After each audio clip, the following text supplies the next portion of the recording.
সালাতে দোয়া কবুল হয়। সালাতে দোয়া কবুলের তিন জায়গা।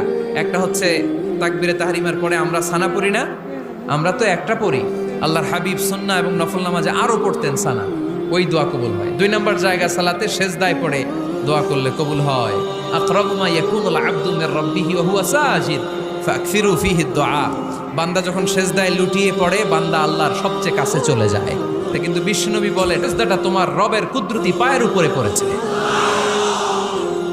সেজদায় পড়ে দোয়া করেন। সালাম ফিরানোর আগে বিশ্বনবী দোয়া করতেন, লা ইউসাল্লিমান্না আহাদুকুম হাত্তা ইয়াতাআওয়াযা মিন আরবা'a।